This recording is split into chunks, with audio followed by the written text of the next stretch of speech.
1987 मध्ये शरद पवार पुन्हा काँग्रेसमध्ये आले आणि काँग्रेसमध्ये आल्यानंतर 1988 मध्ये दुसऱ्यांदा मुख्यमंत्री सुद्धा झाले.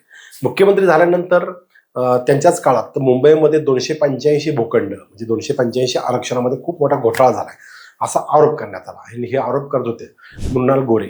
मृणाल गोरे ह्या समाजवादी म्हणजे जनता दलाच्या नेत्या, विरोधी पक्ष नेत्या होत्या आणि त्यांच्या जोडीला शिवसेनेचे छगन भुजबळ होते. त्यांनी पवारांना कोंडीत पकडण्याचा प्रयत्न केला. अनेक वेळा विचारून सुद्धा शरद पवार त्याच्याबद्दल आरक्षणाबद्दलचं काही सांगत नव्हते असा त्यांचा आरोप होता.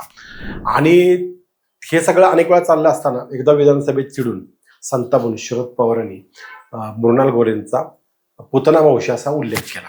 पण पुतना मावशी उल्लेख केल्यानंतर पुन्हा काही दिवसांनी शरद पवारांनी याच्यावर माफी मागितली आणि आपले आरोप मागे केले. आणि या दोघांच्या मध्ये खूप खडाजंगी व्हायची. मृणाल गोरे आणि शरद पवारांच्यात खूप खडाजंगी असायची. दोघं वेगवेगळ्या विचारधारेचे होते.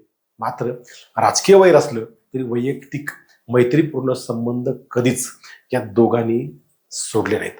अगदी 2012ला मृणाल गोरे गेल्या तेव्हाच्या सुद्धा त्यांच्या शोक सभेचं शरद पवारांचं भाषण ऐकलं तर आपल्याला कळेल राजकीय वैर असलं तरी मैत्रीपूर्ण संबंध कसे ठेवतात. हा किस्सा कसा वाटला लाईक कमेंट करून सांगा आणि अजूनही आमचा चॅनल सबस्क्राईब केलं नसेल तर आत्ताच करा. धन्यवाद. जय महाराष्ट्र.